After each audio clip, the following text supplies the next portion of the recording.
Thanks for joining us here for Case Studies in Construction. My name is Ben Stocker. I'm the Senior Construction Technologist at Skender. We're a general contractor based out of Chicago. I've been in the construction industry myself for 15 years now, and flying drones for 9 of those years, I believe. So I have a lot of experience flying drones on construction job sites, and I've always been really excited to be part of this session in particular. This is one of my favorite sessions at this conference because it directly applies to all the stuff that I do, but I also love learning about all the other ways that people are using drones on their different job sites. And another thing I really like about the session is it's going to be a lot more down to earth and like actions you can actually take out of this and do yourself at your own job sites. Like, we're not going to be talking as much high level futuristic things here. It's here's what we are doing on our sites and it has worked for us, and then you can take that home and do it yourself. And we found a lot of value in that in other sessions that I've gone to and other people I've listened to, and I hope you guys can get the same outtake or get the same out of that. So, all right, you don't want to hear me talk though. We want to get into our presenters.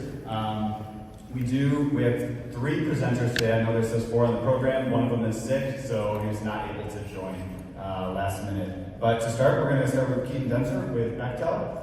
He's going to be telling us all about the pre-planning, complicated environments for drone planning, and just how to get your mission planning started on a job site. And I'm sure a lot more too.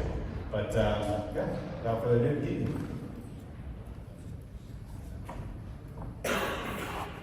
Hey everyone, my name is Keaton Denzer. I am the Chief UAS Pilot for Bechtel, so I run our drone program international. I've now been in this position for a little over 2 years, and we've seen the program grow, but not only really the program, but the use cases, how we're using drones, why we use drones, and really how we interact and even plan and get drones on a project. So looking at our map here, you'll see that we do really fly drones all around the world. 15 different projects across 7 different countries with 30 plus pilots. One of the things that I would really like to precursor, and much like Ben said, we want to be realistic. My pilots on my projects, they're not 100% full-time pilots. My pilots on projects are going to be, they're field engineers, they're surveyors, they're indirect managers. They're people that were not directly affiliated or studied or anything with drones, but are now needing to take this technology and use it in a way that our project can benefit from. So it's really important that we can have a workflow that allows projects to easily request missions, plan missions, and operate them safely with people who are not technical experts, who it is their day in, day out, one thing they do. And so that's why I really wanted to bring this case study to y'all and how we look at these operations and how we communicate with one another as we do all these amazing things, like you're going to hear from these other guys as use cases on our large-scale construction projects. Bechtel itself, in case you haven't heard of us, we are a large-scale engineering, procurement, and construction company. Typically, our projects are 1,000 plus acres, and we really do use drones for everything that you possibly could. Whenever we set up the foundation of our projects, it is extremely important to us that we go in and we identify every single potential hazard when operating on our project. No matter where you're operating, if you're in a city, if you're out in the middle of absolutely nowhere, there are hazards, especially on a construction site. Construction sites are so dynamic when you have cranes that could potentially be boomed up to 300 plus feet in a single day. And if you don't have a preparation and a plan for this, then that can catch you off guard and you can potentially have errors, especially since we do so many pre-planned autonomous missions where drones stay at that same elevation and fly across the entire site. Looking at this image here, these are actually 2 standardized documents that the FAA provides. I don't know if many of you have found these before, but they're actually really helpful. It's an analysis template that really helps you identify your hazards and scale them based on how bad the outcome can be in the event of an issue and what we can do to mitigate them. And so you'll see down at the bottom the levels of catastrophic down to negligible, and then the likelihood. And of course, for those things that there are always things that go wrong, we want to make the likelihood of that go down extremely low. So before any project, before any operation, we always get with our project management, our project safety, and we go down this list and we plan out everything that we can. In fact, we've identified over 14 plus individual, and these are like big categories when I say individual, hazards that we then need to mitigate for. So it's very important for every project that we do, and we are doing this, where we create this list for our safety analysis. But of course, the safety and the planning does not stop there. For those of us that fly drones daily, we all know that it's not just take the drone out and take it off the ground and go do something, right? That would not create value on a construction site. It's beyond important that we are able to do something that's valuable to our project.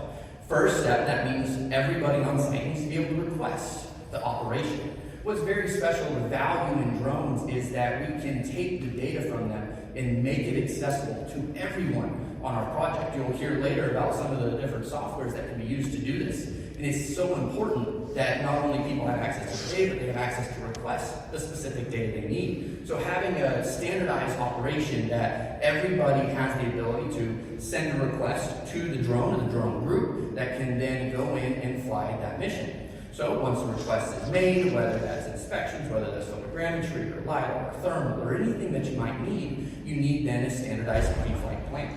And this is actually why I put a gold star here. The first step in ensuring a safe operation is the pre-flight plan. This is when you plan for all of those things you've already identified before. So you're going to be able to go in and you're going to identify, well, I'm flying at this height in this area for this purpose. Therefore, these cranes might be in my way, and of course, you need a direct contact to your crane operators. How are my cranes, right? Unfortunately, with large-scale projects, with thousands of personnel on site, information may not automatically just be made to the pilot. So it's very important to pre-establish this connection to make sure that whoever might have a hazard, we can talk to them and say, hey, what are the crane heights this week? Because they might jump from 250 to 375 overnight, and we need to plan that in our pre-flight plan. Of course, there's so many other additional things, and so what this template really kind of represents, one is a standardization, but it's a customizable thing. As long as the project creates this and does not vary from it, they're guaranteed to hit the individual things that the project needs, and then once the mission plan has been created, it's to actually then send it out to the sites. So again, this is another step in the communication process where we don't just, oh, someone asked me to go take a picture, I'm gonna go grab my drone, drive out to this little area, and I'm gonna just fly the drone and take the pictures, right? We don't do that. That's what creates the potential for error and problems, injuries, hazards, disasters, all of that exciting stuff. And so we need a way that we can communicate with our superiors, with our project safety, with our project management. Hey, this is where I'm flying. This is what I'm doing. Are there any additional hazards that I did not note? Because again, information, there needs to be a free flow of information. This is how we create that is, hey, I'm asking you, I'm not asking you to deny my plan. I'm asking you to review my plan. Let me know, did I account for everything? Is this good? Does this work? Well, and as you can see, we really do go through the full chain of command, which then gets sent back to us. Maybe, there we go. And so once we've done the pre-flight plan, once we've submitted to all of our project personnel, it's time to do our pre-flight. And again, free flow of information. What we do before our flight, the first thing we do that day is we do what we call an all call, where we call all the radios on site for all personnel and let them know, attention all personnel, flights will be flying, drones will be flying in this area during this time, please be aware. Okay? And of course, whenever you're starting to talk about operations in an area where there's personnel, you need to deal with flight over people, flight over moving vehicles, all your FAA waivers, right? But of course, our day-to-day operations, assuming that all of that's been taken care of, are let our personnel know, okay, we're going to be flying in your area, and then we take the drone out to that area and we analyze again. So this is now the third time we're analyzing for hazards, right? The precursor before all operations occurred. our pre-flight plan that probably happened either an hour, a day, or 2 days before, and now right before we fly. Again, things change on construction projects. They are extremely dynamic, and we need to have it built in that we can accommodate for when things change from what our original plan was. The 350-foot crane may have been expected to be boomed up next week, but it's getting boomed up today, and no one let me know. Being able to analyze that, talk with those people during our pre-flight check is extremely important to be able to eradicate the potential of unexpected things occurring. Then, of course, doing your pre-flight check on the drone, checking the hardware, checking the software. I know all of y'all have probably already been in that room and heard of all the amazing pre-flight checks that the drones are doing internally. And those are fantastic, but we always need to be redundant ourselves and check the drones, check the propellers, check the frame, check the camera. Do a little test flight, lift it off the ground for 30 seconds and make sure, hey, is this drone acting, responding, and sounding correctly? All of us know that while technology is absolutely amazing, for some reason, things just decide not to work. Sometimes a motor just decides it's not going to spin. And I'd rather find that out during a 5-second, 3-foot above the ground flight than when I'm 35 minutes into my flight and over an area of the construction project where I don't want the drone to be going down, which of course is nowhere. We don't want that to happen. So doing that check, making sure everything's operating before we press play, before the manual, before the automated operation is extremely important, and therefore that's why it gets the next gold star. So our operations, it's very, very important, and of course it's important to document the pre-flight check, right? It's not just sending a guy out in the field and saying, hey, I want you to check these things, and he'll do it the first 2, 3, 4 times, right? We've all worked with technology where we get so used to it, it's so repetitive that we kind of start, skip this step, skip that step. Don't quite do all my checks. It's really important to have a set process where it is mandatory to check every single aspect of these things every single time. And so once you do the pre-flight, once you've checked everything, once everything's been documented and signed off and everything looks really nice, we go for the flight. And of course, there's so many amazing reasons and ways that we fly on projects. But how we do it is very, very important. We don't just press play and play on our phone or message on Teams, or it's a very busy day, right? I mean, just like I said, my pilots, they're not pilots only. They're getting messages that they're needing to go and do survey work or management work, field engineering work, something of that sort. But it's very important and mandatory that while the drone is up in the air, that we're not on our phones, that we're not checking to message or call or social media, anything that might be distracting. We need to set that away and watch the drone. Of course, visual line of sight, making sure that we can see it, monitoring airspace, monitoring birds, monitoring cranes, right? We've already done our pre-flight check. There shouldn't be cranes coming up, but always be prepared, always be planning, always make sure, of course, monitor for weather and all the different things that might be able to change while your drone's in the air. Of course, for the different reasons that you might be flying, for an inspection, you might only be flying 10 feet off the ground.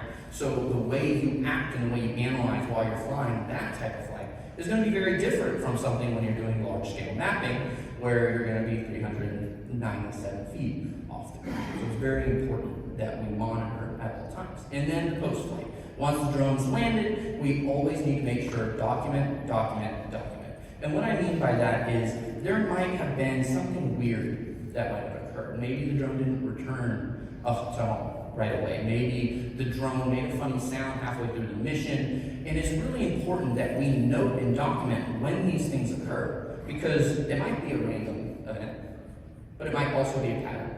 And if we document them at the end of our flight right away, so we don't forget them, like mandatory checks, mandatory signage, then we can actually monitor for these different patterns and catch before errors occur. A lot of us, like the biggest and most worrisome thing is a motor going out, right? And so if you're checking the drone constantly at the end of your flights and making sure, are my motors the correct temperatures, or is one overheating, or did I get any new nicks on my propellers or anything like that? A small nick on a propeller over time will cause a motor failure. And a motor failure will cause a drone to go down. And that is a very, very large hazard that we cannot accept on a construction site. So having those redundancies, those backups, those checks, those documentations ensure that we're operating safely, functionally for all the different type of operations that we're doing. So that's really all I have for y'all about how we're operating drones in these really dynamic and changing environments. Really appreciate your time, and of course we'll have questions at the end. So thank you.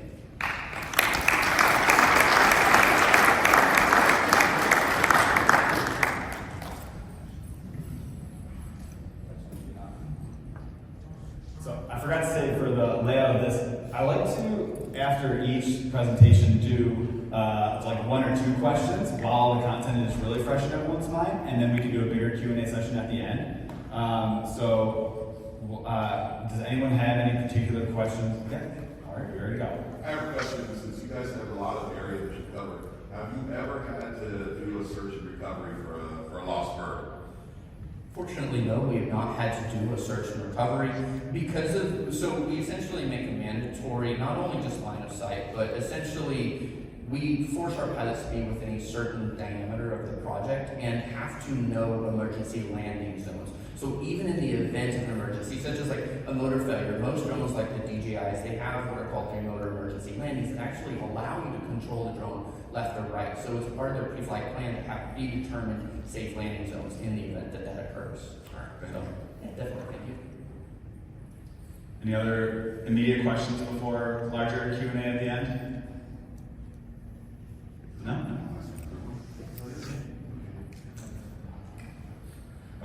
Considering just how prickly flying drones can be over private property and stuff, what would you say is the area in Bechtel's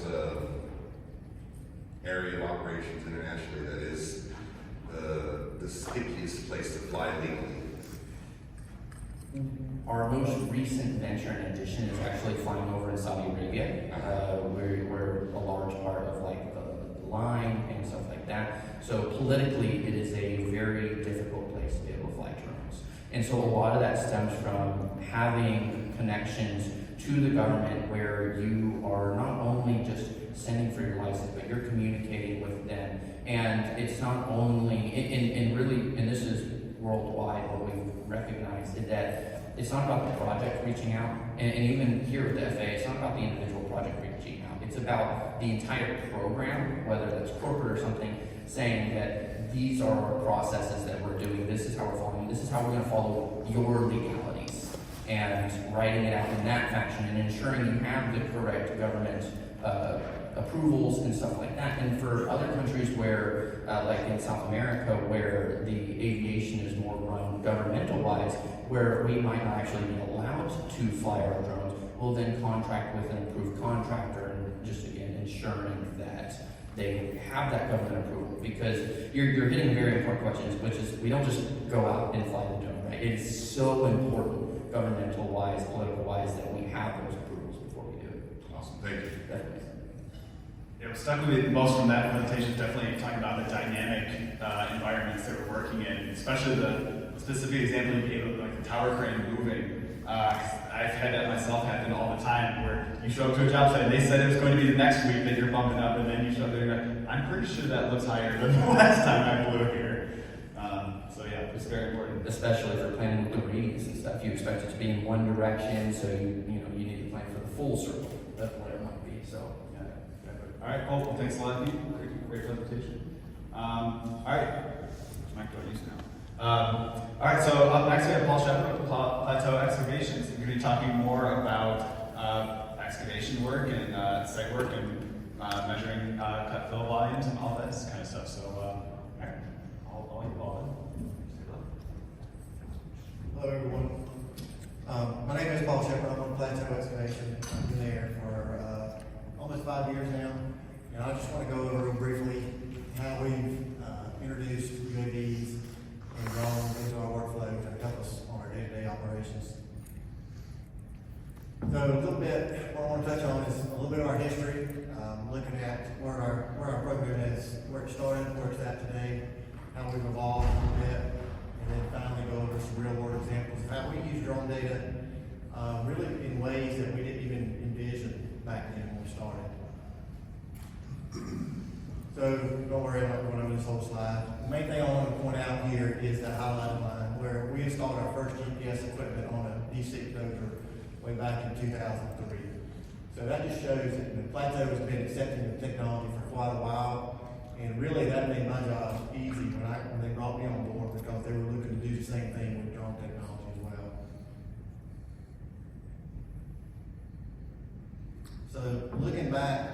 the initial two problems that we were trying to solve with these, bringing drones on board was, we were already working with machine control GPS, and we had GPS-based rover systems implemented on a daily basis, and the drone data had to match that data as well.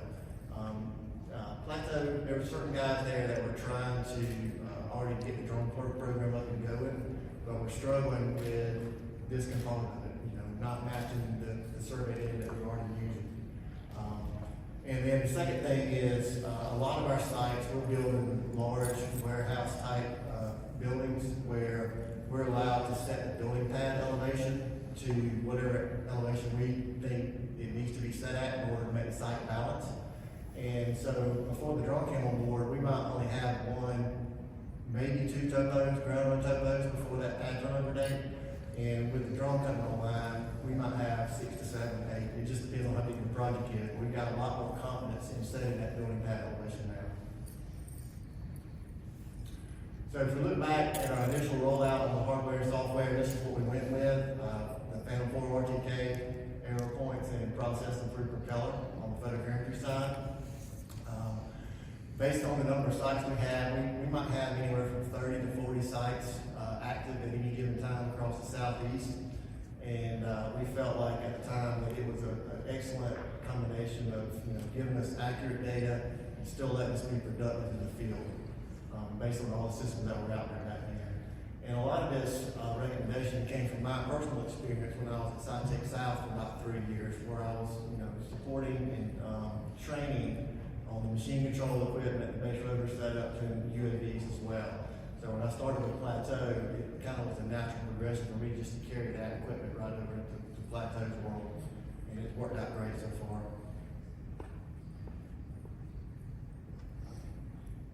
So if we look, move forward 4 years, almost 5 years later, this is what our drone program looks like. We're running 4 Mavic 3 Enterprise systems. We've got 1 Wingster Gen 2. We just recently purchased one of the Dock 2s with the Matrice 3D in it. And then we've also got 1 M300 with the Phoenix Recon XT. So we've grown quite a bit in the past 4.5 years. On the software side, we're still processing photogrammetry data through Propeller. The LiDAR data is going through Phoenix's LiDAR build, which is the cloud processing software as well. And then all that data gets pushed back through Trimble Business Center. And inside there, we're running, I don't know if you're familiar with it, it's called a Rock Pile Solutions toolbar inside of TBC. And we use those two in conjunction together to clean up the data before we pass it over to our estimating team. And then we've grown from just myself being the only pilot to we have 3 full-time pilots on staff now. And 2 of us are kind of doing double role as QC analysts on pushing all the data back to our estimating guys.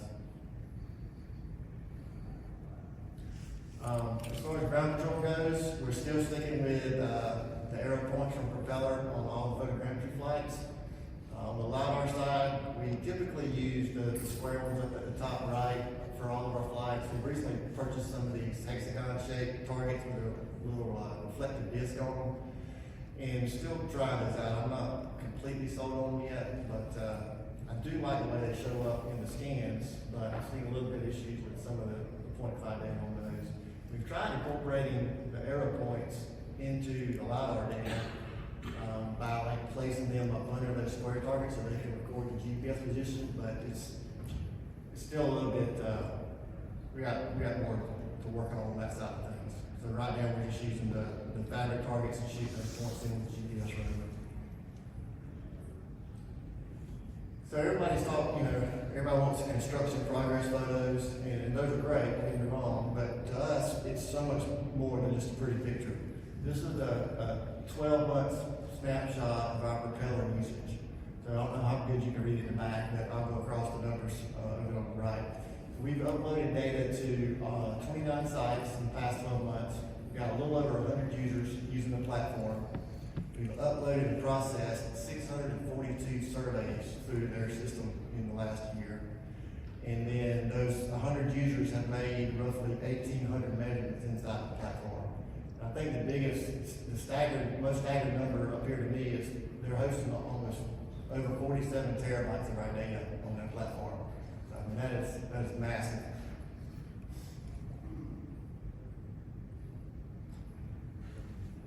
Another thing we like is the ease of data sharing. So on most of our sites, we've got 2 to 3 guys walking around the sites with iPads, and they get a notification every time a drone flight is processed, just like our guys at the office do. So they can immediately pull up the latest current drone flight on their iPad and do any kind of decision making they need to. You can see in that little video there, we've got some line work loaded in. You can pull some cross-section measurements. This is actually showing the different depths of pipe. If you've got 3D elevated line work in there, it's showing the different depths of pipe, which ones, you know, are installed higher or lower than the other. Which to me, I felt like the field guys would know this stuff by reading plans, but the more I talked to them, when they saw this example, they were like, how long have we had access to this? And I'm like, you don't know this kind of stuff? It was eye-opening to me and eye-opening to them, but they didn't know which pipe got installed above a different one. But this will actually show you in relation to the current drone flight, what the depths are remaining to install that pipe.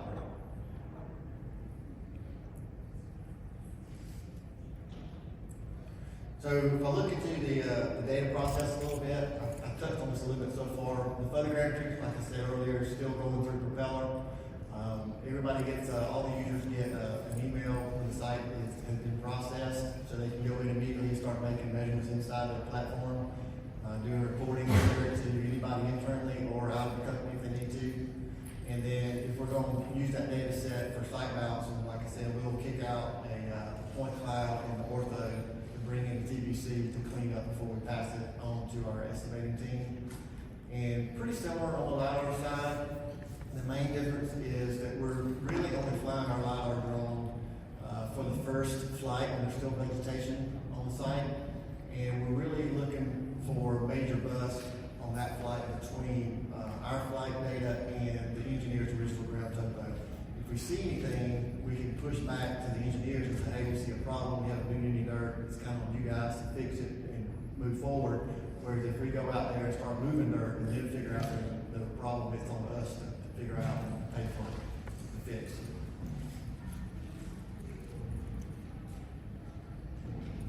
So if we dig into the data process a little bit deeper and start looking at some of the ways we check the accuracy in the drone data, this is probably the best way we do it in the most traditional way, and that is going out and just laying out some checkpoints, right? Everybody's pretty familiar with that, I'm sure.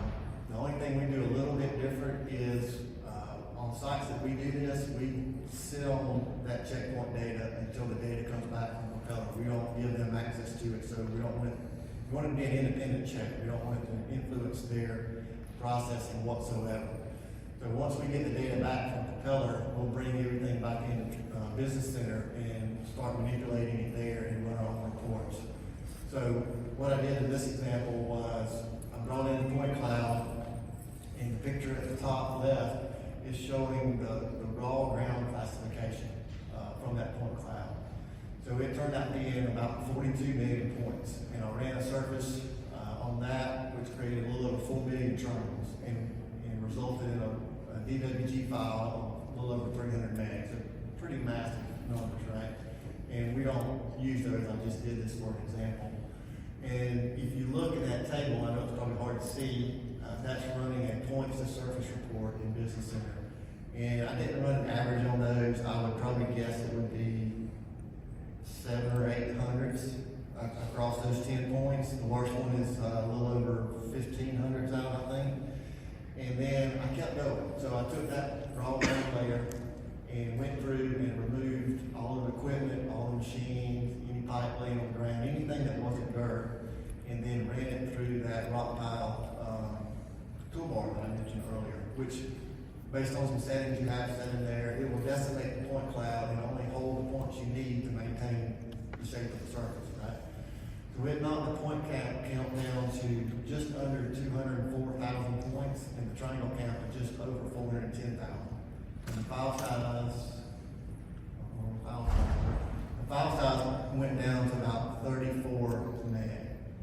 So greatly decreased all that. And then if you can see those numbers on the right, a couple of them went up, a few of them went down. I'll bet you the average is within 1 or 2 hundredths of each other on the two surfaces. But passing that clean surface down to our estimating team is gonna make their life much easier when they start pulling that data into their CAD software. And then the final thing I do when we do this type of check is I run that raw surface to our clean surface, surface report. And on this one, there was only a difference of about 1,800 yards across the whole site, which when you spread that out over that many acres, it's a little over about 15 thousandths of a foot. So pretty minimal.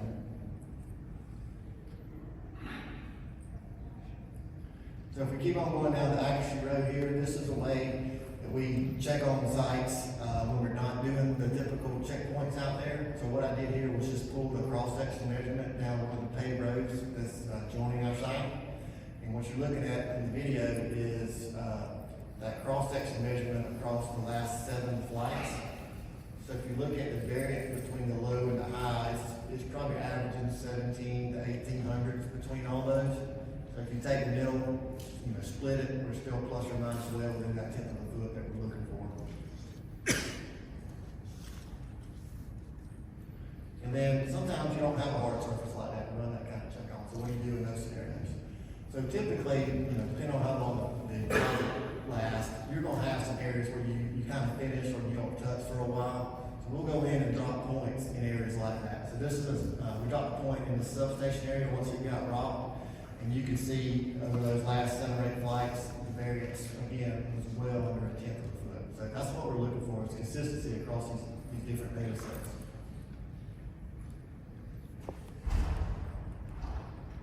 So we start looking at some real world examples on how we use this drone data when we really didn't know that we would even need this looking back way back then. So this was a site where we built this slope, and we got accused of not building it correctly. They said that we were pushing the dirt off the top of the hill just over the slope, and we weren't actually building it in lifts and compacting it properly.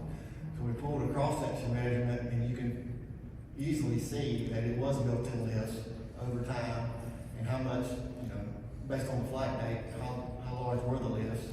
And so once we sent this up to the people that were, basically starting this dispute, it shut down immediately. And at the time, we had no idea we would be using this data for anything like this. We just get where we fly these sites on a consistent basis, and we've seen example after example of how it's come in useful down the road.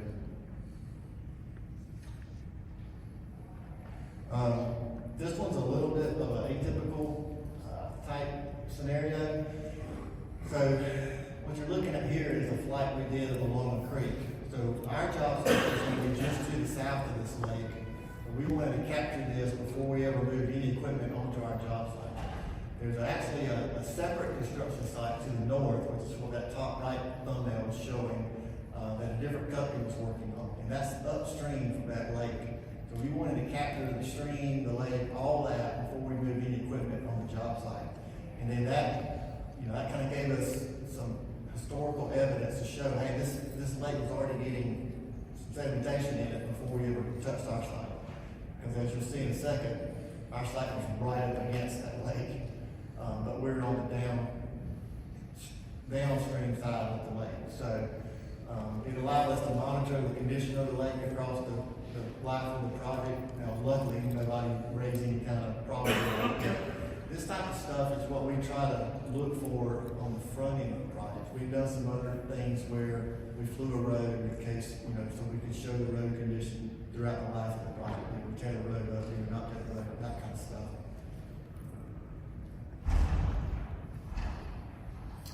Another way that we use this drone data occasionally is pulling in as-built. So this is a PDF as-built that we pulled in and we geo-referenced, and you can see how awesome, in my opinion, it lines up with the drone data. It is really impressive.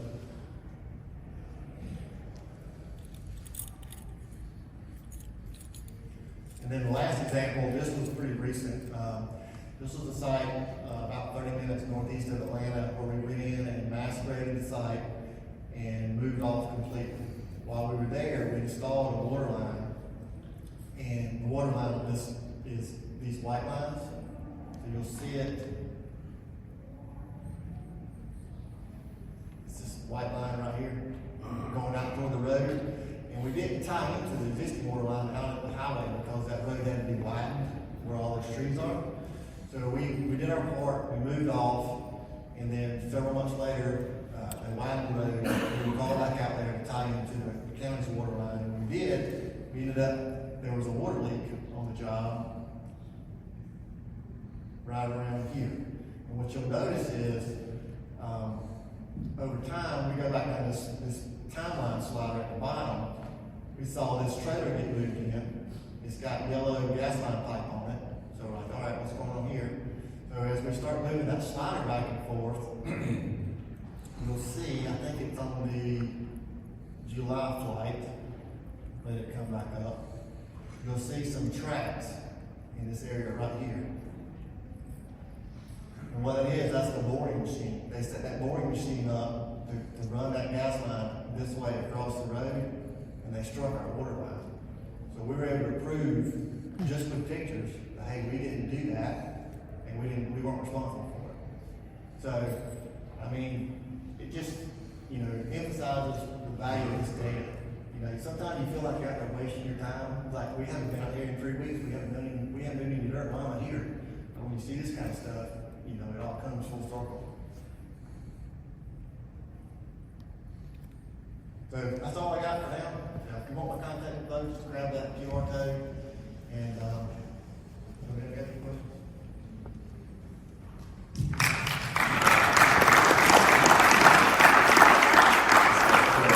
questions.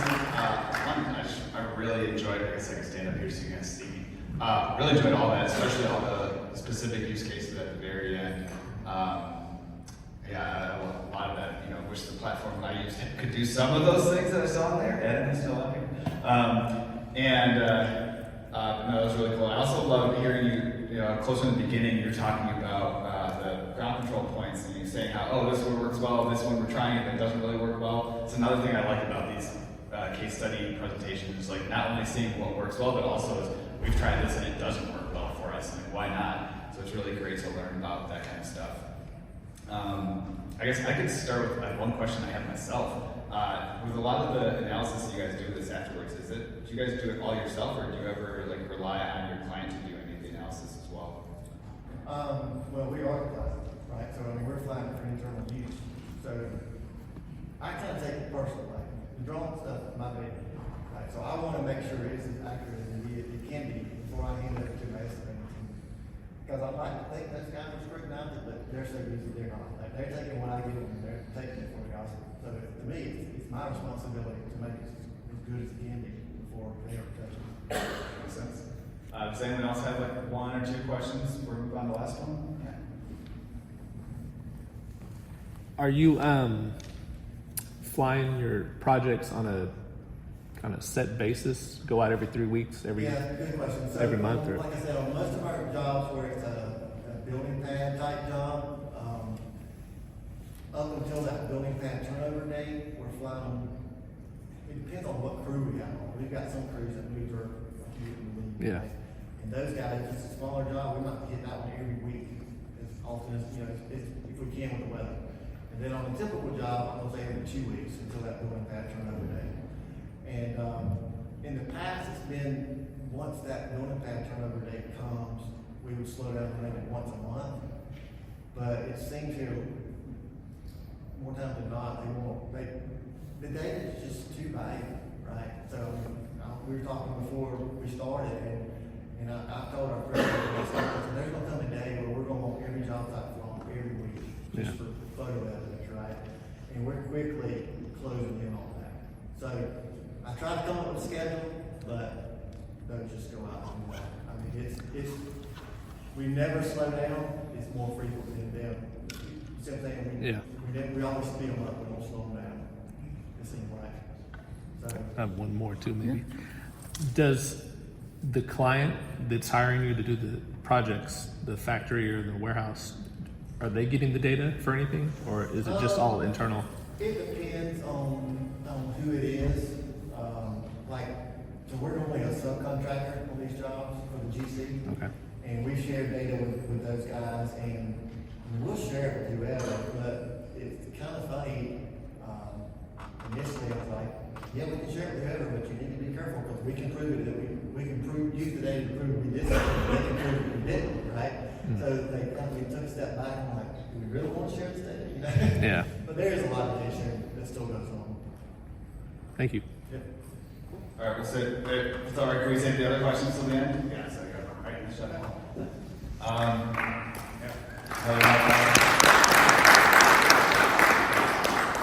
So our last presenter we have is Stuart Trahoda with DPR.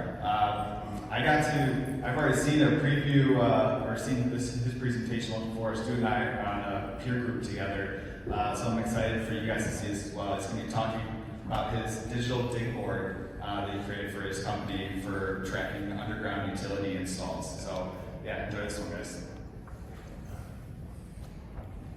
All right, thanks for having me. Thanks, Ben. All right, so I'm Stuart Trahoda with DPR Construction. I'm going to talk to you guys a little bit about our digital dig board. So a little bit about me and our program. So I'm from Colorado originally, lived in Florida the last 15 years. Been in construction my whole life. My dad was a contractor out in Colorado. Been flying drones for about 10 years. At DPR for the last 6. Pretty much started our drone program there. We scaled from like 3 or 4 pilots to 35 in the southeast. And then we started the field technology group, which was drones, laser scanning, and surveying. I also support our VDC team a little bit too, so I kind of wear a bunch of different hats. But super passionate about drones and technology. The project that we're going to talk about today is the UCF College of Nursing, which is in Lake Nona, which is just south of the Orlando International Airport. So have some, we're in a 200-foot zone, so a couple challenges there. 19-month project, about $60 million. It's not a huge site, it's just a couple acres. But they're doing some cool things there for the nursing program, some really cool suites for virtual reality and just a lot of cool teaching scenarios, sim lab, stuff like that. We have a nice enterprise agreement with Drone Deploy, so that was a big push in the beginning. Hey, let's get Drone Deploy out there. Let's get that moving. And because it's a government project by the state of Florida, we are governed by the Florida Statute 934.50, which means we have to fly non-DJI products on site. So we're actually doing this all with the Sky Leader 2 drone. So I don't know about you guys, but we're a couple things that we're not great at, right? As an industry, as a builder, striking underground utilities and as building our underground utilities. So, I was at a job site a couple weeks ago, and I literally found some printed out documents with highlighted as built with like a highlighter, and I was like, wow, guys, we got to do a little better than that. So, couple of problems that we're like, hey, how do we solve these? How do we make it better? Consequences nationally, right? So 2,000 injuries a year, 400 deaths a year. This is just in the U.S. 30 billion in societal costs, right? The environmental impacts are countless, right? We're polluting our earth, and then most of this stuff can be attributed to not calling 811, failure to pothole or soft dig, and just poor as-builting, poor locating. At DPR, we already have an analog dig board process, which has been good. It functions as a communication tool. It's process-driven. It's a conduit for success. Like, ultimately, it's a good process. What it is we have a 4x8 board in the middle of the job site where we have that dig board, basically sheet up there. It tells about, hey, what utilities do we have, what's going on here, and then we put like a printout, like a laminated printout of an updated map with some PDF overlays on it. And we post that. The guys have pins. They go out there, they pin what we're doing, what they're working on that day. It's a decent process. The problem is for us to get the data like round tripped. Often it takes 10 days to 2 weeks. So whenever that thing gets posted, it's like, hey, it's already old. It's useful, but it could be better, right? It costs $400 to $500 to do that print, plus the time to export the survey, to turn it into a 3D file and then overlay it. It's just a challenge. So we're like, hey, what are we going to do, right? We already had an existing relationship with Drone Deploy, which has been awesome. We love working with them across DPR. We've got 70 pilots We have a solid standard operating procedure. Like I said, we have enterprise licensing. Everybody can use it. DPR has a pretty strong culture of innovation, so it just fosters, hey, let's do more with our data. Let's do more with what we've got. Some of the challenges, though, with a program this big and similar to at Bechtel, like most of our pilots aren't fully dedicated. They're project engineers, they're VDC engineers, they're field techs. So they have more that they do in their day. And what we find is when the going gets tough, especially with the PEs, what happens? They don't do their flights, right? So frequency isn't an issue, quality of the data, accuracy fears, like doing PDF overlays, people get a little jumpy. What are we doing? The survey workflow, bringing that into drone deploy, we've since figured that out, but that was a challenge. And then just honestly, people using it out in the field. So what are the goals, right? So this is what, that's what like a traditional printout looks like. And then like this is where we're trying to head, so fully digital. So we sat in a room, we're like, hey, how do we figure this out? Like we know the process is good, but how do we make it better, right? So we're like, hey, we got to digitize this. We got to optimize our tools. It was a lot of just like putting pieces together to make this all happen. We committed to a process, and it was really like, hey, how do we get the as-built information to the field quicker? Like, how do we get something in someone's hand of hey, what's under our feet, right? So what did we do? We created a digital big board. We did it. So we took touchscreen monitors, we took the app, we took QR codes, we peppered around the job site. We had provided access to everyone, and we did it. So to get started, we sat in a room. We're like, hey, we've got a bunch of different things that are kind of, maybe not connected as well as they could, and like, how do we connect them, right? So we increased our capture frequency. My guy Barath, who I'm going to talk about in a little bit, he flew every day for 4 months, right? So he flew every day. He tied into 10 ground control points, and we were like, let's see where we can take this, right? So we had some questions around the accuracy, like how accurate is it? Well, if we're tying into ground control points, we're seeing 1 to 2 inches of actual data. So for us, it was like, hey, that's pretty good. Like we can deal with that. So that's kind of where we went. We also had a surveyor on site that was part of our concrete team. So he would do some validating, he would do as-built with his total station, he would set our ground control point. But that really served as a basis for us to be able to compare what did we get and where are we going. It was a lot of like, hey, let's just keep going. Like we had a bad day, we had some mistakes, like we had a plan, we just kept going with it, and we just kept committing to it. The biggest thing for me though was we had this mental shift of going from why won't this work to how will we make this work? And when we did that is when we really started to see success, because we started to look for like the little workarounds, the little ways that we can make this work, and we did.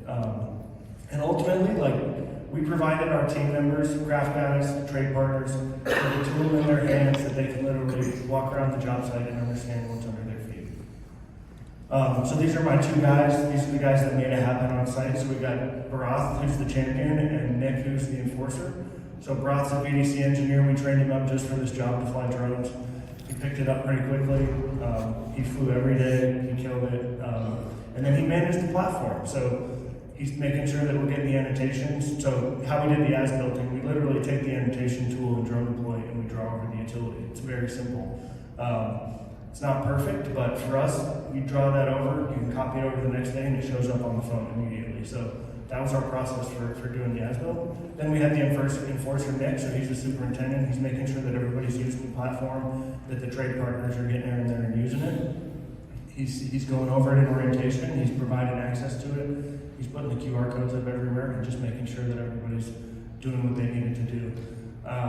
One thing that he did that was really important was just bringing the trade partners in and getting their buy-in to use the platform. And for our dig permit process, and actually I'll go to the next slide and walk through it. So this is me at the job site trailer. Come on, baby.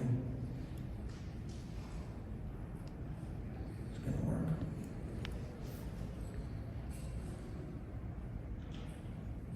Okay, all right, it's a little shaky, but you can see it. So this is live on the touch screen. So we're literally like, you can touch on any of the utilities, see what it is. We annotate the depth of it. You can do it in the trailer. You can do it out in the field on your phone. But every morning the guys come here, they get their permits ready. Literally, we have like a color coding system based on each trade. They'll click on, they'll drop a pin, they'll upload their permit right on Drone Deploy, and then our team signs off on it. So using a tool that maybe wasn't exactly used for that, but hey, it works well, and there's definitely a ton of accountability. So you see me, I'm going to click on the green pin there, and it's going to bring up the permit and who signed off on it.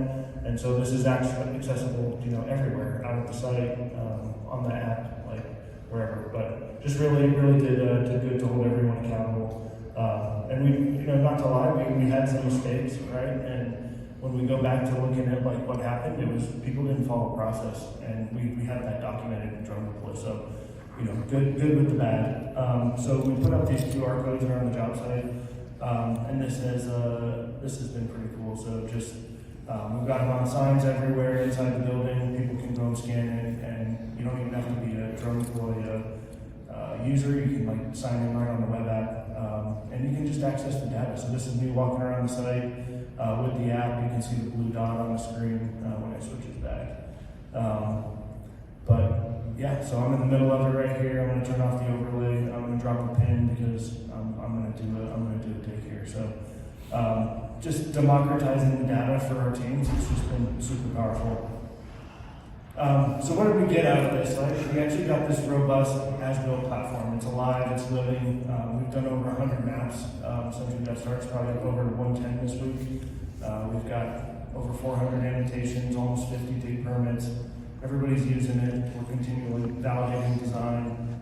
The as-builts are strong, and we're working on kind of bringing those to the next level to model elements. But like I said, we've got QR codes all over the place. People are using their phones, tablets, web, and the touchscreen. It's been a win. So something kind of we've been working on is progressive as-build. So we're calling like a stage 1, level 1 as-build is that drone overlay where we're just drawing the annotation. And how accurate is it? It's accurate enough for us to, at DPR within 5 feet, we need to soft dig. So if it's 2 inches, 3 inches, like for us, we're going to soft dig anyway. So just having that fidelity there. The next one is level 2, so that's actual total station as-builds from our surveyor. And the coolest part about this whole process is when we brought that first overlay in, and I turned it on, and I saw the drone annotations lining up right on top of the survey annotations. I just got a huge smile on my face. I was like, oh my God, it worked. Like, this is a process that we can scale and take to the next level. Level 2.5 is combining those two, so having that surveyor on site, having the drone pilot on site, doing that daily, combining those. What was really crazy is, well, not crazy, but cool was sometimes the surveyor would catch something that the drone pilot didn't get, and then sometimes the drone pilot would get something that the surveyor didn't get. So them working together gave us like a very robust as-built. And then level 3, so Drone Deploy's been heavily working model elements into the platform, and so not on this job, but on one of our other jobs, we've had success bringing the model elements right into Drone Deploy, so that's been really cool. But the keys to success, so what is the process? So how do you take this and go make it happen on your job site? So it starts with doing your homework, right? So at DPR, something that's not great. So 20% of our utilities that we strike are ones that were there before. 80% of the ones are things that we put in place or that were put in place during our job. So you got to start somewhere. You got to get that base map. So we're working heavily with a company called 4M, which is a conflation engine. And so they basically take historical data, satellite imagery, 811, civil utilities, and they build you a base map of hey, this is what's here, this is what's existing. We take that CAD file, we put that on Drone Deploy, we do an initial map, we get our survey team out there, we locate everything. And then we're going to bring in GPRS to do a targeted effort to see what's there. After that, we've kind of determined like, hey, we've done a pretty good job. We're gonna start construction. So then it's about like, hey, let's get our ground control set up. Let's have our roles and responsibilities discussion with our team. Let's get our enforcer and our champion figured out. Who's going to be flying? Who's going to be making sure that everything happens? And then let's start collecting and capturing the data and let's put the work in. Right?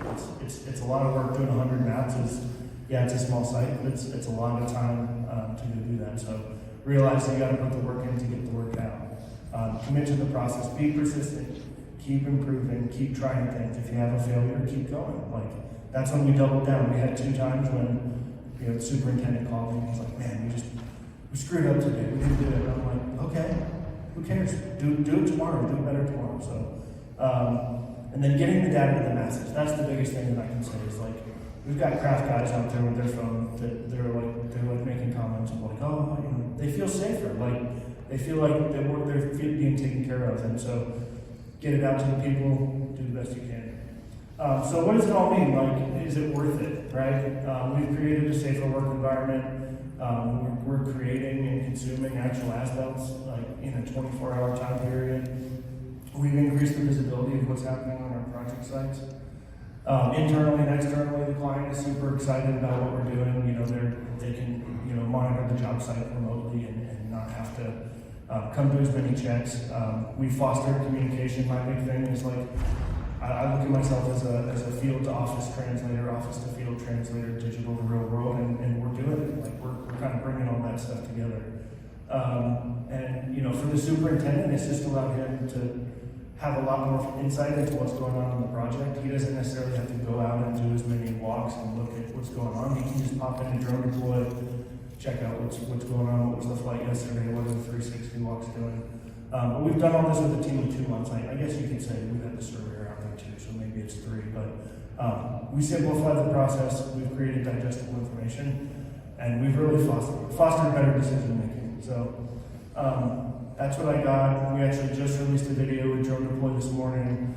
It's a 4.5 minute video. If you scan the QR code, take a look. It gives you a little more information about what we're doing. It's live. It just got put up, but pretty cool story. Reach out to me if you guys have questions. I'm so appreciative of the time. Thank you.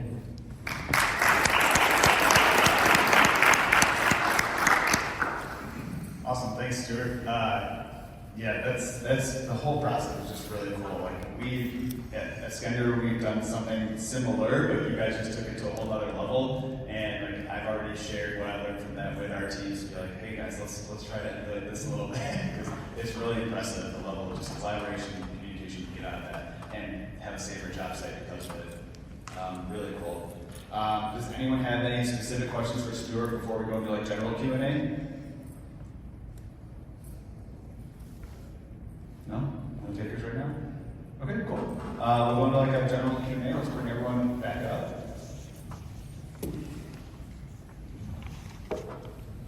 Yes, you guys could ask questions. Oh yeah, here you could ask questions specifically about one of the presentations or just in general.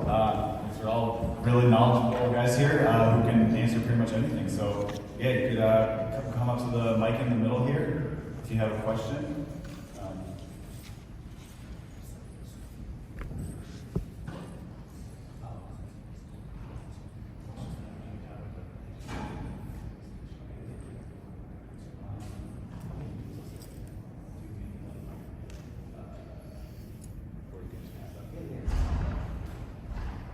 All right, so we have a quick audible we're making to our Q&A panel here. So Douglas, who wasn't able to join, we have a lot of other coworkers here. So yeah, I'm glad to have more up here. But yeah, if anyone has any questions, you can come to the mic here. Sorry, I have a Can I just yell? Walk over here. Can I just yell? Yeah, some people in the back might not be able to hear them.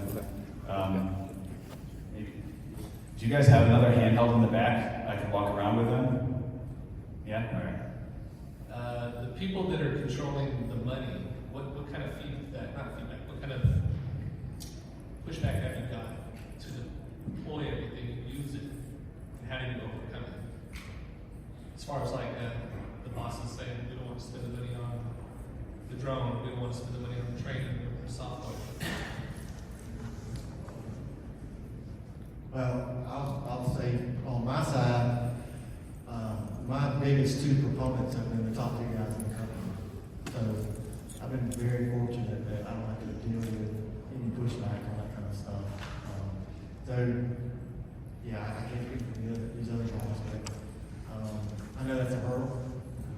But my guys have basically shut it down. Everybody else is screwed. So we were investing and you will use it. And it's taking a while for everybody to get on board, but they're on board now. You know, I agree with that statement that also Vector was very focused on. And Stuart, you said it in a cool way as well. We have a really good innovation mindset where a lot of people are really trying to push for technology like this. But your question is still very legitimate. And well, what is the monetary value? Because that's the typical question. And when it comes to drones, that monetary value may not just jump out, right? Because you're spending money on this new technology, you're creating this new workflow, you're creating an entire new ideology on the project on how to do stuff. But where we really sell it with our upper levels is the quality of data, the quality of work that can come from using this technology. And specifically with Bechtel, hence why my talk was more about safety. The use of this technology does improve project safety tremendously, multiple times more. And just being able to give us that bird's eye view of ensuring that people aren't walking in the way of machines, keeping people out from having to walk in dangerous areas. So there's that guaranteed value.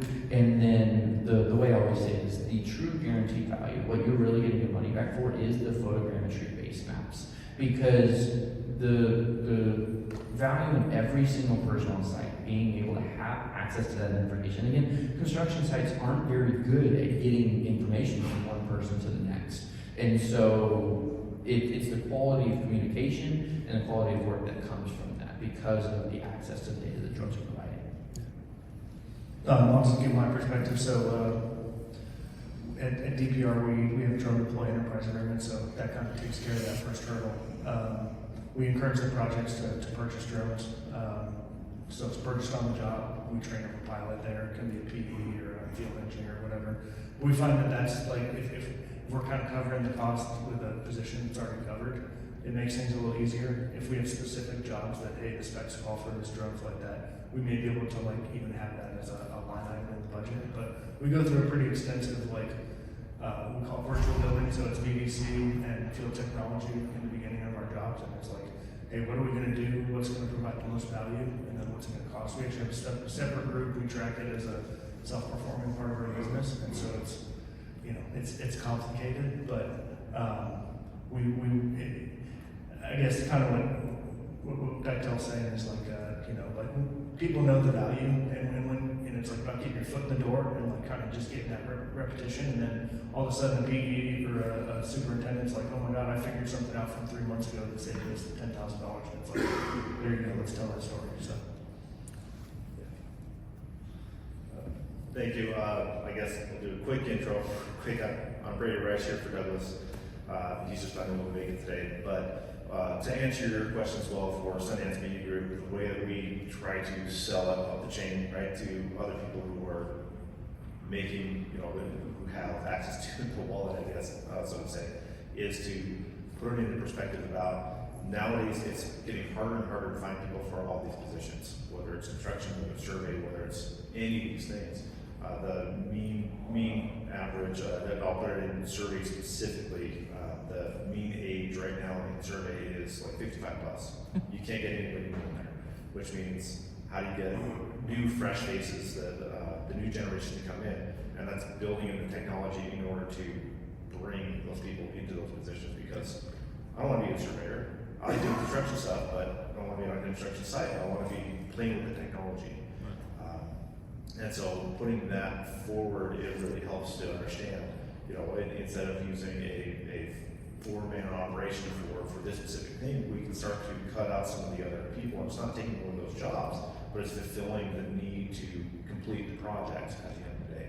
So we're able to facilitate that by using the technology to augment, instead of having so many people in the field doing each of these checks every single day. And going back to that same thing, when you have a drone flight that had happened 4 months, 6 months ago, and you say, oh shoot, did we do something here? Was there something wrong? Well, yes, but we can do a mitigation for that, or no, everything was appropriate, so now you've got your checks and balances set up. So it's not, trying to sell it upstream is not an immediate, hey, you're getting a return on investment immediately. It is over time with using the product. And that's the key, is you have to be using the product. If you buy it and have it sitting in a closet, I'm sure if all you know, if it's sitting in a closet, it's wasting money. Yeah. Thank you. Yeah, definitely agree with that. Our statement right there. You got to use it. You you showed in your presentation, you had all that history to back up when someone was showing all the different elevation profiles over time and stuff. So yeah, that's very valuable. That's where your comes in. Any other questions? Hi, there's a question for Bethel, maybe others can answer.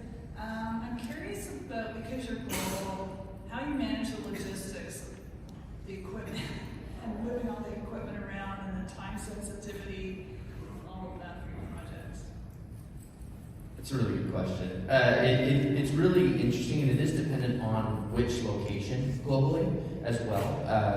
Kind of reaching back to Saudi Arabia, I mentioned earlier, that specific country logistically, they don't keep drones in country, period, until the drone is purchased.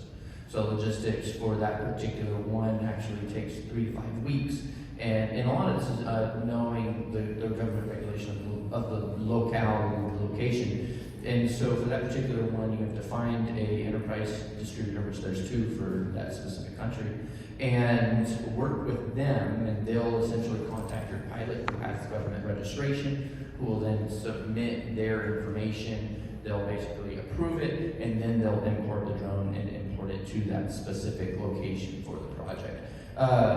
Other countries definitely will be based on if they allow for something like DJI or not. As we all know, DJI is very easily, readily accessible, available technology. So whenever a project comes to me and we're able to do something like that, that's a pretty quick and simple logistics, because there are so many different distributors in each location. We can typically get a drone anywhere in the US once DJI in less than a week.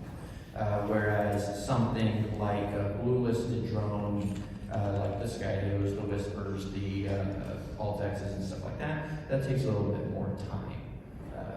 Does that answer your question? Anyone else want to chime in on that, or? No, not as global. Yeah, I can't chime in on that. We're mostly Chicago-based, so. Cool. Any other questions? No?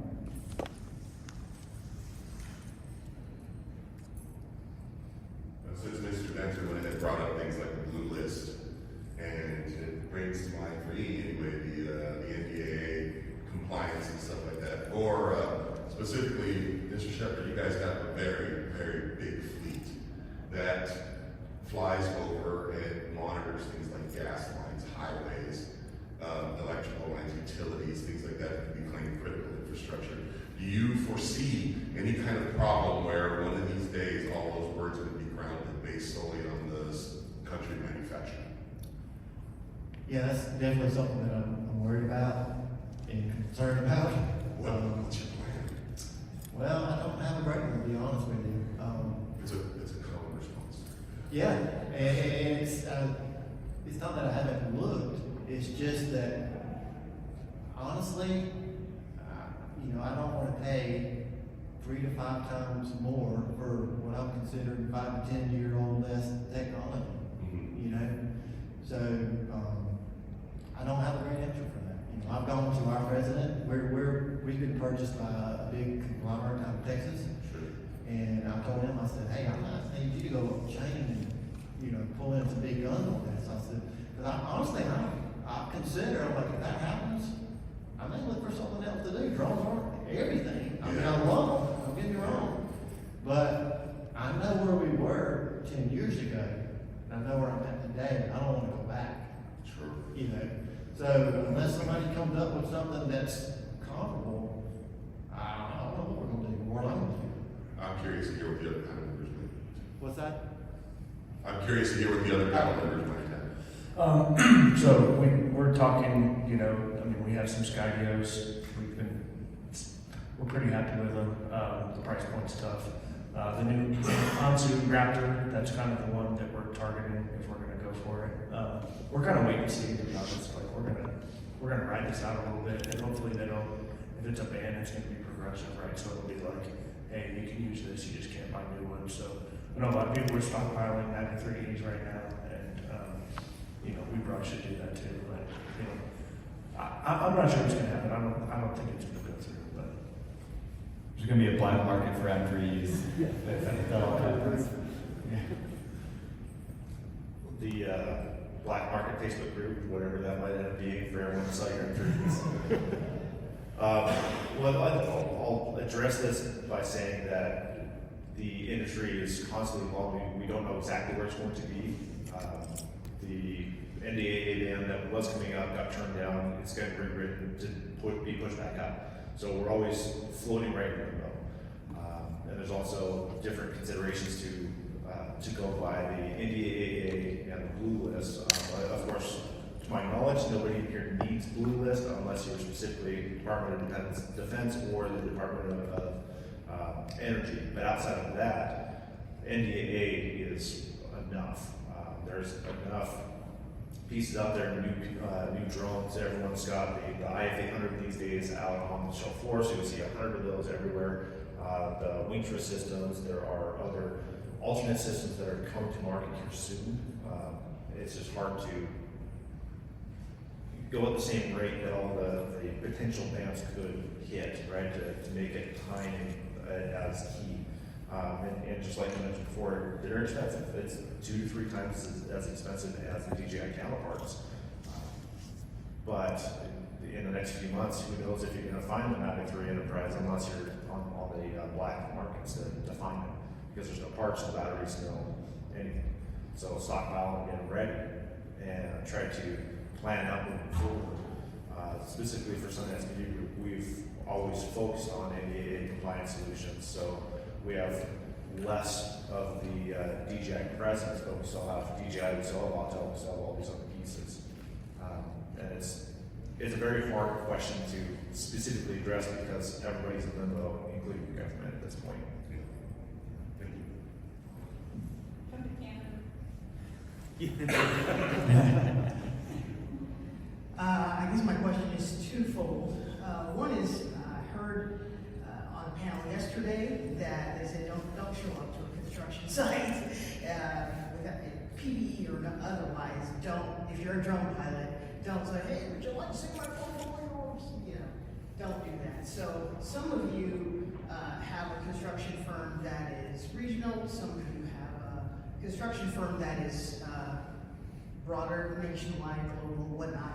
Who is the best person to talk to if you have, so for example, I am the executive director of a nonprofit that has engineering college students that is leading some teams of middle school kids in drone competitions. Those college kids would like to get some flight hours doing some stuff, and I'd like to partner with, so I studied architecture, I've worked on construction sites in Canada, and I would like to partner. So who is the best person to contact to have a college student, engineering student, come on site and do, not a demo, but like understand better, how does a drone interface with the construction industry? And the second question is, I forgot the second question. So maybe I'll remember it. I'll start with the Bechtel's stance on that particular one. We have outreach groups within Bechtel that work with high school, junior high, college level kids that have interest in the different types of construction and reaching out about drones or seeing how that's used in construction, reaching out to a group like that in their corporate level in Bechtel. That'd be the group that would do that type of outreach, and they approached me, and I've actually done several conversations with groups about this through NACME is one that is on the top of my head. That's a great group that we do outreach, and we'll show them. Sometimes we'll take them to site, which of course is the full PPE, which is kind of difficult. It also kind of depends on where their interests are specifically in the drones in our type of realm. Of course, you mentioned like the drone competitions and stuff like that. You know, it kind of makes me think of the more fast-paced drones or more cinematic-based type drones. And unfortunately, in my our line of work, there's a lot more of automation and pre-planning in how to use this technology versus actually just going out and manually finding out on site because of the additional risk that comes with that. So, making sure that their interests are in full understanding of the full scope of they're going to be automated, where it's going to kind of be, I hate to say boring, but where you're more sitting and doing everything in the pre-plan. And there's also the manual stuff where you're going to have a visual observer and you're going to have to be good on the sticks and be able to manipulate so you don't accidentally go in the wrong direction, get too close to things that you shouldn't, and stuff like that. But yeah, that would be my stance for these specific type of groups, is to reach out to our corporate departments that do the outreach, that can then make these type of things happen with your groups.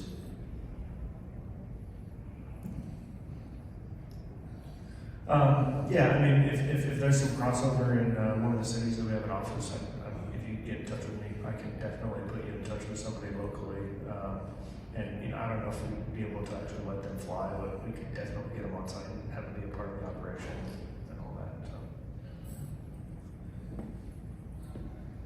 Anyone else want to chime in on that, or? Good? I can real quick. So with ours, with Sunday Community Group, we're not a construction we're not a construction company. We provide services for those other companies. And you're right, just going up and approaching the GC or the site lead, anybody on there, yeah, don't do that. It is best, as you mentioned, to go into local offices and say, hey, here's an opportunity that we have. We want to be able to move the next generation through some of this technology and for them to understand where this can go, because they're going to help design where it changes in the next 5 years. So what would be the best way for us to work with you in order to get this done? So I definitely suggest going into local offices and just speak with them and ask the front receptionist, who should I speak to about this? Because they'll be able to point you in the right direction of, is it an outreach program? Is it a specific BBC person? Is it the site lead? But always start through the office is kind of the best course of action. Yeah, I basically said exactly what you just said. Go through the office first, don't go directly to that job site, you'll get shooed away probably. Yeah, any other questions? Good, all right.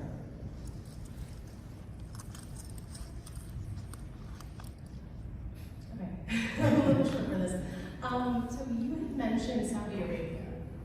I'm based in the Arab Gulf as well, and our EPCMs have tried to implement a drone program. A lot of drone programs, when they're not actually dedicatedly managed, they don't take off the ground very well. So that got shelved after a while. And one of the observations that we had is in our part of the world, labor is extremely cheap. And so it becomes really hard when you're trying to make the case not to leadership, who usually has really grand visions, but to project managers, why we should be using this technology and why we should be using drones in our job sites, when your argument is not going to be reduced manpower costs. So in Saudi Arabia, how did you handle that, and what was the arguments that you were trying to make to convince people to implement drones on site when labor really is so cheap for surveying and for all of that?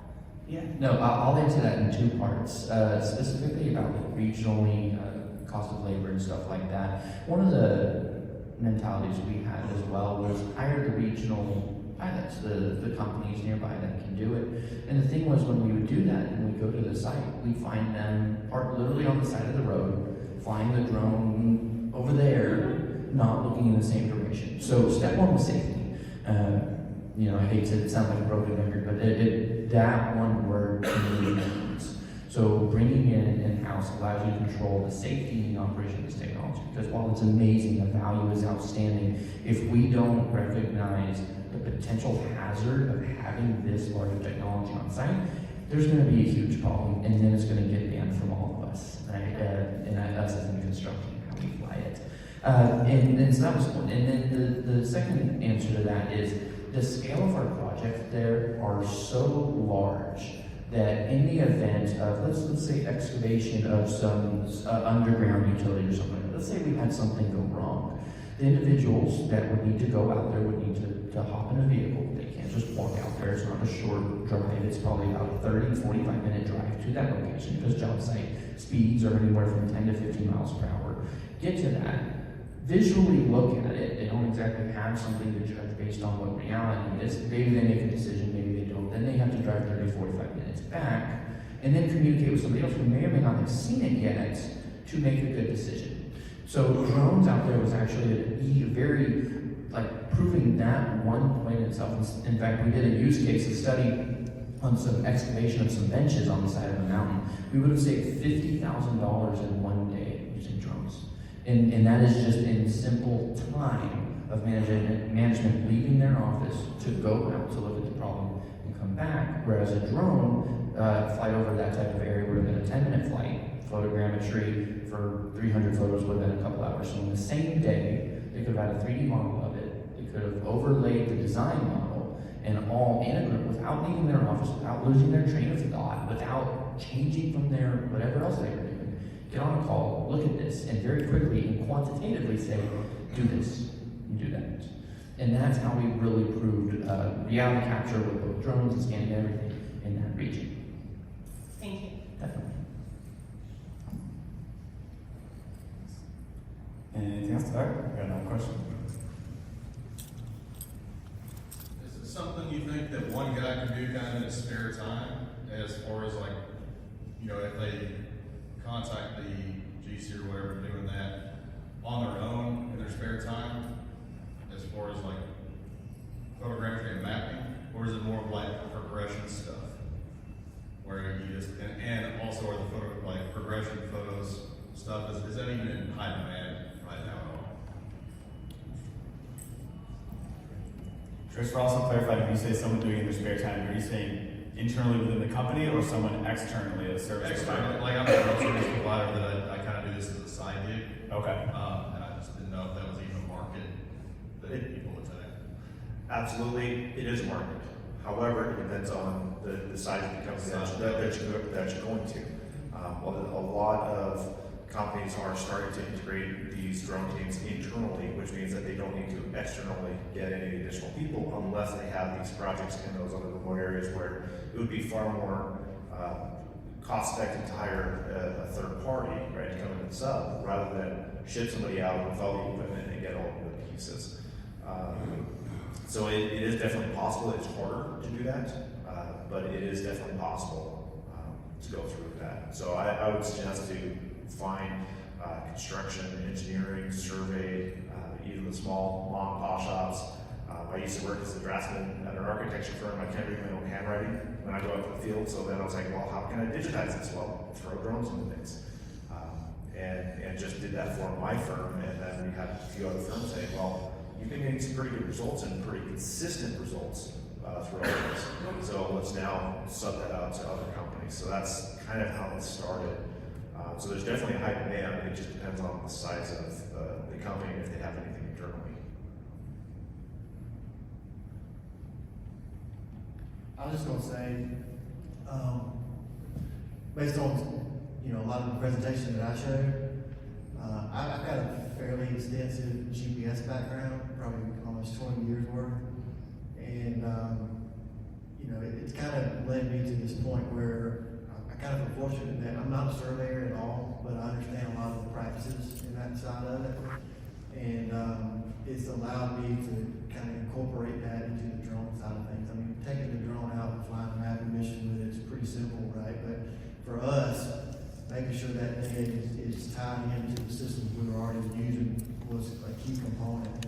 And it's, I think it would be difficult to do it as a side gig without having some of that base knowledge, that GPS based knowledge. And I would say if that's something that interests you to kind of look at that side of it for sure, because if you got any company that's running, you know, GPS on their machines, they're gonna want the same thing. You know, it's pretty much almost a given. And in the way that we're working on sites. So, you know, I'm in a lot of these Facebook groups, and you know, I see it all the time. Hey, I passed my test, I got my drone. What can I do? You know, nobody goes to Lowe's and buys a hammer and sends that same thing.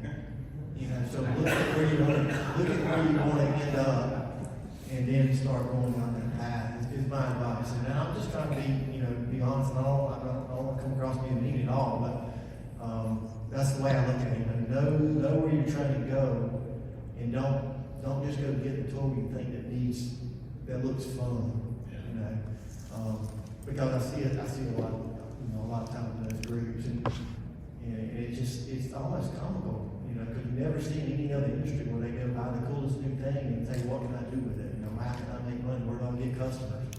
You know, So that's my advice.